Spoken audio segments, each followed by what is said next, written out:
Assalamualaikum warahmatullahi wabarakatuh. Saya Kusrini dari Universitas Amikom Yogyakarta. Pada kesempatan ini saya akan membahas tentang database management system, khususnya terkait dengan normalisasi. Ini adalah video kedua saya terkait dengan normalisasi. Sebelumnya sudah kita bahas bagaimana cara membuat normalisasi dengan beberapa langkah.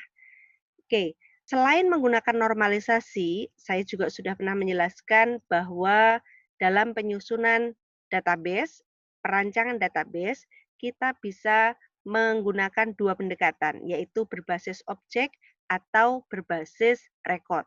Berbasis objek dengan menggunakan ER diagram, sebagaimana sudah saya tunjukkan pada video-video terdahulu. Kemudian yang berbasis record ini dengan menggunakan normalisasi. Apa yang dimaksud dengan normalisasi atau kapan kita akan menggunakan normalisasi?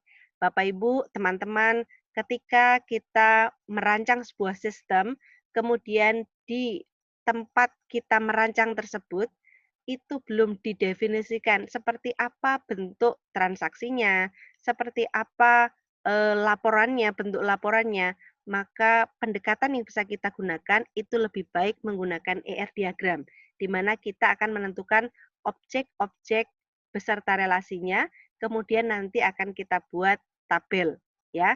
Kemudian kalau kita dalam menyusun sistem itu ternyata di pihak objek itu sudah diketahui bentuk laporannya, bukti transaksinya, itu akan lebih mudah kita dekati dengan menggunakan pendekatan normalisasi, yaitu dengan memperhatikan rekod-rekod, baris-baris yang ada di dalam laporan ataupun di dalam transaksi, ya, untuk apakah dia sudah memenuhi bentuk normal ke-1, 2, BCNF, dan seterusnya. Apa yang dimaksud dengan normalisasi? Ya, ini juga sudah pernah saya singgung dalam video normalisasi yang pertama, yaitu cara pendekatan dalam membangun desain logika basis data relasional yang tidak secara langsung berkaitan dengan model data, tetapi dengan menerapkan sejumlah aturan dan kriteria standar untuk menghasilkan struktur tabel yang normal. Atau bisa juga disebut proses pengelompokan data elemen menjadi tabel-tabel yang menunjukkan entiti dan relasinya. Tujuannya apa? Yaitu mendesain database dengan tabel-tabel hanya berisi data yang diperlukan, memiliki sesedikit mungkin redundansi, mengefisienkan update, dan juga menghindari kemungkinan kehilangan data secara tidak disengaja. Ini adalah contoh yang juga sudah pernah saya tunjukkan sebelumnya. Di sini ada data terkait dengan mahasiswa yang diwakili oleh NIM nama, kemudian mata kuliah, kode mata kuliah SKS, dan nilai. Ya, seorang mahasiswa mengambil mata kuliah mendapatkan nilai. Dalam hal pencatatan di kondisi nyata, mahasiswa tidak hanya diwakili oleh NIM nama, tetapi juga bisa ada jenis kelamin, agama, tanggal lahir, tempat lahir, asal sekolah, dan lain sebagainya. Ya, tetapi dalam contoh ini hanya saya sebutkan 2 saja. Kemudian ciri tabel yang tidak normal itu adalah ada insertion anomaly. Kalau saya memasukkan data baru, satu Ani, seorang mahasiswa, sudah ada datanya di dalam database kita, lalu akan mengambil mata kuliah. Dia sudah mengambil agama dan bahasa, mau mengambil lagi baru, matematika misalnya. Maka saya harus menuliskan data lengkap Ani tersebut. Satu Ani. Kalaupun ada jenis kelamin, tanggal lahir, agama, dan sebagainya, itu pun juga harus ditulis, ya, sehingga ada double, ada pencatatan ganda ketika penambahan data. Ketika menghapus data pun demikian. Misalnya Ani, ini akan dihapus satu Ani, ya. Ini ternyata nggak jadi mahasiswa, jadi mau dihapus saja misalnya, ya. Kalau mau dihapus berarti kita akan menghapus seluruh atribut, seluruh baris yang berkaitan dengan Ani tersebut. Baris nomor 1, nomor 2, kalaupun ada baris-baris yang lain terkait dengan dia, itu pun harus dihapus. Lalu ciri yang lain adalah update anomali, yaitu ketika ada perubahan data. Sebagai contoh, Ani nomor 1 itu adalah namanya Anita sebenarnya, maka kita harus melakukan perubahan terhadap seluruh data terkait. NIM 1 semuanya diganti dengan Anita, ya. di sini ada redundansi, ada pengulangan ya yang tertulis di nama ini. Satu ani lagi dan seterusnya sehingga nama ini adalah atribut yang redundan. Ratna dan sebagainya ya. Kemudian atribut yang redundan lain adalah mata kuliah. Ketika saya punya A, maka dia agama A, agama lagi ya. Atribut lain yang redundan adalah SKS. Saya punya A itu 2, kemudian A2 lagi dan seterusnya. Sehingga ini adalah redundan ya. Oke, baik. Supaya ini tidak terjadi redundansi, maka harus memenuhi syarat tabel supaya dikatakan normal. Ada 3 syaratnya, sudah pernah kita bahas. Syarat yang pertama dan kedua sudah dibahas pada video sebelumnya, dan pada kesempatan ini kita akan fokus pada syarat yang ketiga, yaitu tidak melanggar Boyce Code Normal Form atau BCNF. Ya, jika tidak bisa, minimal tidak melanggar bentuk normal ketiga. Kita akan berikan contoh ya. Ini adalah sebuah sistem informasi penjualan di mana dalam sistem ini terlibat banyak entitas, ada kasir, bagian stok, manajer keuangan dengan hak aksesnya masing-masing. Kasir mengelola data penjualan, bagian stok mengelola data pembelian, keuangan itu punya transaksi utang dan juga penerimaan piutang. Masing-masing akan punya satu bukti transaksi. Setiap satu bukti transaksi ini kemudian akan kita buatkan satu tabel universal. Ya, yang ingin saya tunjukkan di sini adalah bahwa satu tabel universal itu tidak hanya satu dalam sebuah sistem, tapi satu dalam setiap bukti transaksi. Kita punya data penjualan, data pembelian, pembayaran utang, piutang, laporan penjualan, tapi hari ini pada kesempatan ini yang akan saya bahas itu hanya pada bagian data penjualan ya. Dalam data penjualan ini saya akan punya contoh bukti transaksi seperti ini. Nota penjualan perusahaan Just Example Jalan Perjuangan nomor 5 Yogyakarta. Ini hanya contoh saja. Kemudian di situ ada nomor nota, pelanggan, kasir, barang yang dibeli, nama barangnya, jumlah, harga satuannya, subtotal, DP, kurang bayar, jatuh tempo. Berarti ini pembeliannya secara kredit ya. Kemudian tanggal, kemudian siapa yang bertanggung jawab dari customer yang melakukan utang kepada kita ya. Oke, ini bukti transaksi kemudian akan dijadikan dasar untuk membuat tabel universal atau tabel tidak normal ya. Tabel universal itu adalah tabel yang apa adanya ya. Kita punya apa adanya bentuknya, kemudian ini nanti akan kita susun seluruh atribut yang berbeda antara satu nota dengan nota yang lainnya ya.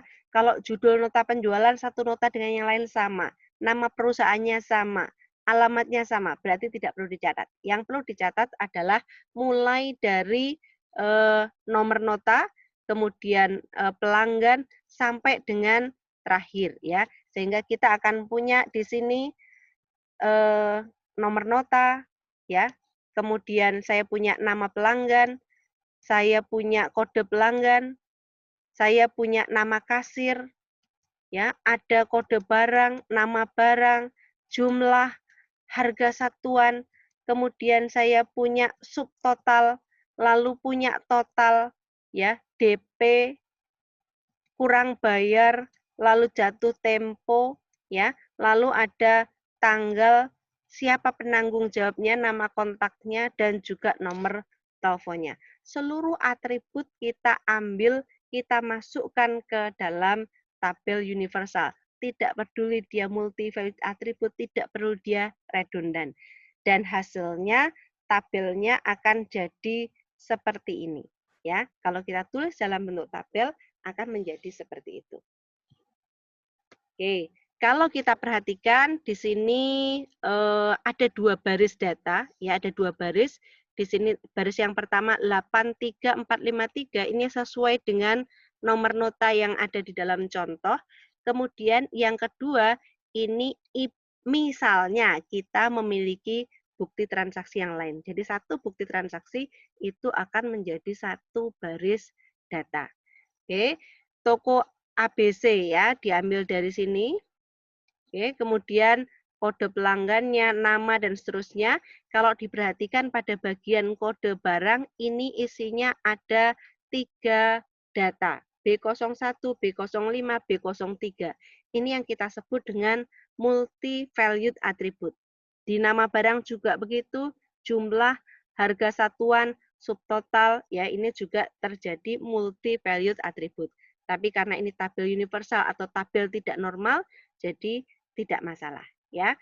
Berikutnya adalah kita akan mengevaluasi atribut-atribut itu ya dalam bentuk normal ke satu. Yang pertama, atribut harus bernilai tunggal atau atomik, tidak boleh bernilai ganda atau multi-valued atribut.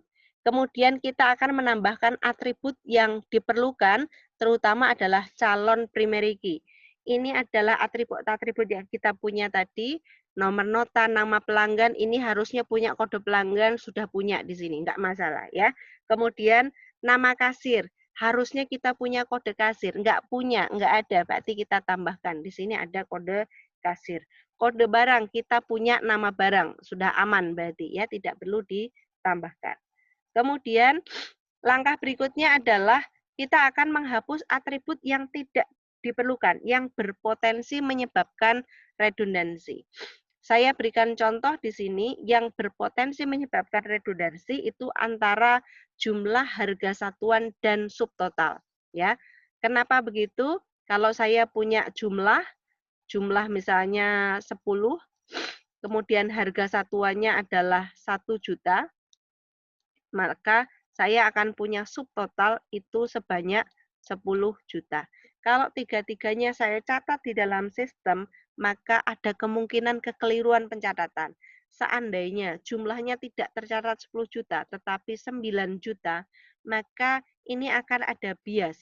Yang benar itu jumlah barangnya 9, harga 1 juta, sehingga subtotalnya adalah 9 juta, atau jumlahnya 10 tapi harga satuannya 900.000 sehingga subtotalnya 9 juta, atau jumlahnya betul 10 harganya 1 juta, subtotalnya adalah 9 juta ya. Nah, karena ini menyebabkan kerancuan, maka kita harus menghapus salah satu dari atribut tersebut.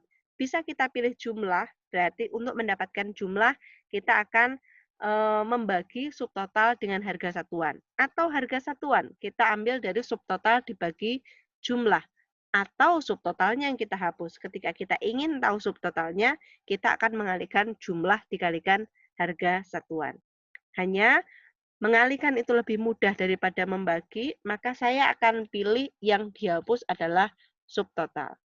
Oke, total juga begitu, bisa didapatkan dari jumlah dikalikan harga satuan. Kemudian berikutnya adalah kurang bayar. Kurang bayar itu diperoleh dari total dikurangi dengan DP, ya. Sehingga atribut-atribut pada tabel normal ke-1 itu menjadi ada perubahan. Tadi yang dihapus itu adalah ada penambahan ya, ada penambahan pada kode kasir ya di bagian sini.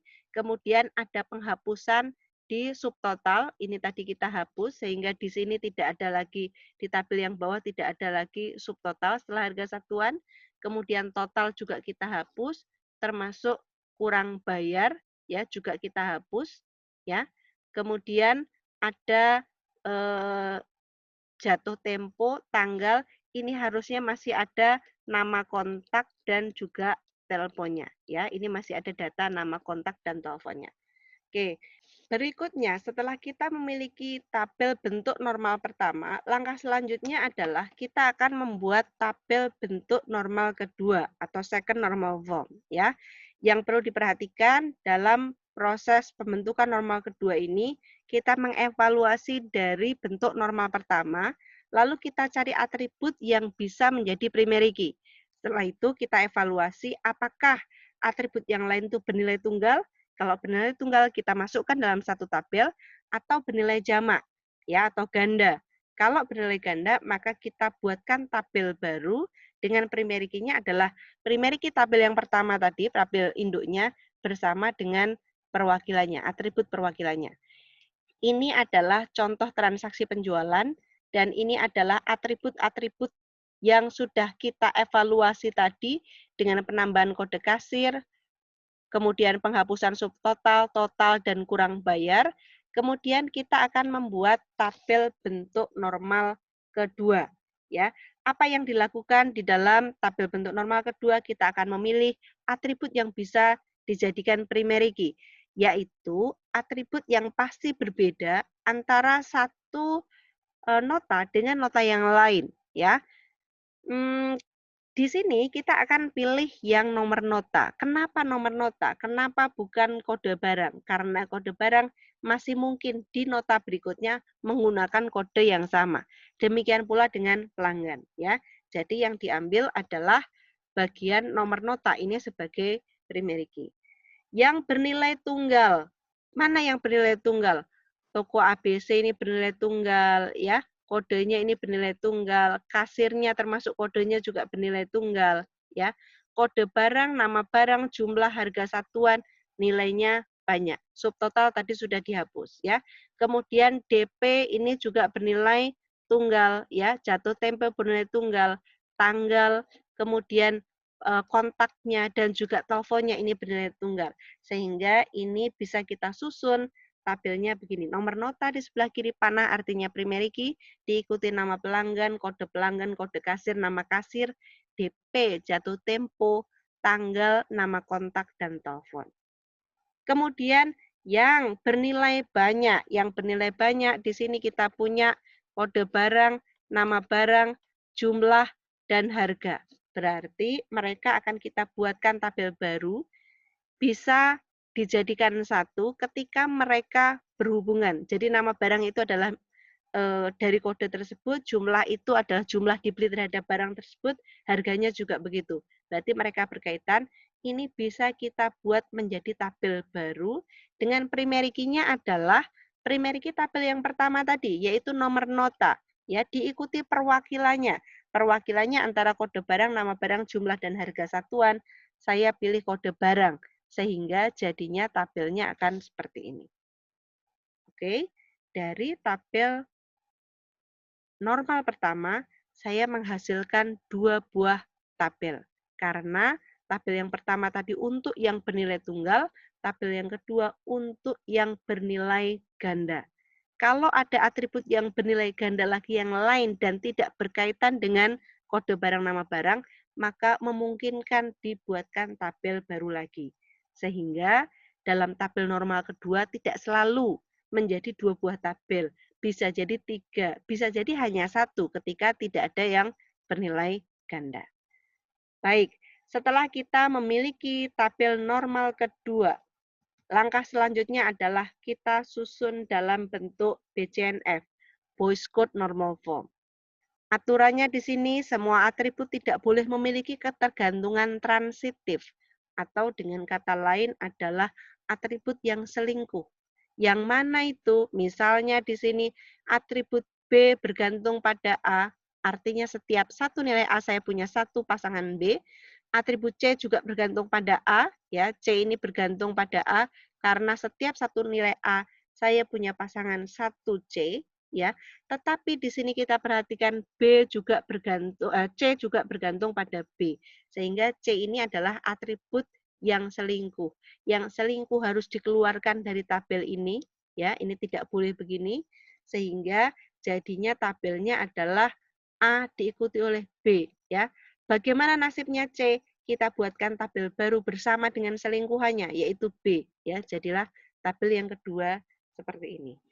Oke, kemudian kalau kita terapkan pada tabel bentuk normal kedua kita, ya. Ini adalah tabel bentuk normal kedua kita tadi, second normal form, ya. Kita evaluasi atribut mana yang selingkuh, saling bergantung di sebelah kanan, ya. Nama pelanggan itu bergantung kepada kode pelanggan. Oke. Ada lagi yang bergantung pada kode pelanggan? Oke, ada ya. nama kontak itu bergantung pada kode pelanggan. Oke. Kemudian telepon itu juga bergantung pada kode pelanggan karena ini adalah teleponnya kode pelanggannya, ya. Telepon dari pelanggan itu, ya. Oke, kemudian nama kasir itu bergantung pada kode kasir. Oke, sehingga saya akan punya tabelnya seperti di bawah, ya. Yang selingkuh-selingkuh dihapus. Nama pelanggan, nama kasir, nama kontak telepon dihapus, sehingga saya punyanya nomor nota, diikuti kode pelanggan, kode kasir, DP, jatuh tempo, dan tanggal. Bagaimana nasibnya nama pelanggan, nama kontak, dan telepon? Tadi mereka bergantung pada kode pelanggan. Kita buatkan tabel baru yang kedua, yaitu kode pelanggan diikuti nama pelanggan, nama kontak, dan telepon. Bagaimana nasibnya nama kasir? Kita buatkan tabel berikutnya. Dia bergantung pada kode kasir. Sehingga satu tabel normal kedua bisa menjadi 3 buah tabel. Ya, dalam hal ini menjadi 3 buah tabel. Bagaimana dengan tabel yang kedua? Nomor nota, kode barang, nama barang, jumlah harga satuan. Ada nggak yang saling selingkuh di sebelah kanan atau selingkuh dengan salah satu di sebelah kiri? Ya, ada, yaitu nama barang itu dia bergantung kepada kode barang. Maka kita perlakukan yang sama, nama barang dikeluarkan sehingga tabelnya menjadi nomor nota diikuti kode barang bersama dengan kode barang menjadi primary key diikuti jumlah dan harga satuan. Lalu nama barang dibuatkan tabel baru bersama dengan kode barang. Oke. Sehingga tabel yang kedua, satu tabel di normal kedua menjadi 2 buah tabel di BCNF, ya. Jadi tidak selalu bahwa tabel di normal 2 akan menjadi 2 atau 3, ini tergantung berapa banyak atribut yang selingkuh, ya. Bisa juga satu tabel normal kedua itu sama persis dengan tabel BCNF ketika semua atributnya tidak ada yang selingkuh. Baik, sekarang kita memiliki 5 buah tabel. Tabel-tabel tersebut, ya, yang pertama saya punya tabel nomor nota. Nomor nota ini isinya nomor nota, kode pelanggan, kode kasir, DP, jatuh tempo, tanggal. Saya beri nama penjualan. Oke, saya beri nama penjualan kalau ditulis dalam bentuk tabel seperti itu. Yang kedua, saya punya kode pelanggan, nama kontak, dan telepon. Ini saya beri nama pelanggan. Jadilah tabelnya begini. Primary key-nya yang di sebelah kiri panah. Ya, sebelah kiri panah, sehingga ini yang saya beri tanda bintang yang akan menjadi primary key. Kode pelanggan pada tabel pelanggan ini akan menjadi penghubung dengan tabel penjualan, ya. Tadi yang selingkuh tadi dikeluarkan, itu nanti akan berhubungan sebagai primary key dan foreign key. Sehingga kode pelanggan di penjualan itu akan direlasikan ke tabel pelanggan di kolom kode pelanggan. Oke. Kemudian yang berikutnya saya punya tabel yang ketiga yaitu tabel kasir, ya. Tabel kasir yang isinya adalah kode kasir dan nama kasir, primary key-nya kode kasir. Kode kasir tadi itu adalah pecahan dari tabel penjualan, ya. Berarti ini juga akan menjadi primary key, foreign key, ya, akan ada relasi di sini. Oke. Berikutnya saya punya nomor nota, kode barang, jumlah harga satuan. Saya beri nama detail penjualan atau detail nota, ya. Oke. Kemudian nomor nota di situ, nomor nota pada tabel detail nota itu tadi adalah pecahan dari tabel penjualan sehingga ini akan menjadi foreign key yang menghubungkan dengan penjualan. Oke. Kemudian tabel yang terakhir saya punya tabel barang. Isinya kode barang dan nama barang. Primary key-nya adalah kode barang. Ini adalah pecahan dari tabel detail nota. Sehingga di situ juga akan menimbulkan relasi antara kode barang di detail nota dengan tabel barang di kolom kode barang. Dengan demikian, kita akan menghasilkan 5 buah tabel beserta relasinya. Walaupun tadi itu dari satu bukti transaksi menjadi satu tabel universal, akhirnya bisa kita evaluasi, kita lakukan pemecahan ya, dan akhirnya menjadi tabel-tabel beserta relasinya. Inilah cara membuat tabel-tabel beserta relasinya dengan teknik normalisasi, dengan memperhatikan aturan bentuk-bentuk normalisasi ke-1, kedua, dan juga normalisasi BCNF. Demikian yang dapat saya sampaikan terkait proses normalisasi. Mudah-mudahan bermanfaat. Wassalamualaikum warahmatullahi wabarakatuh.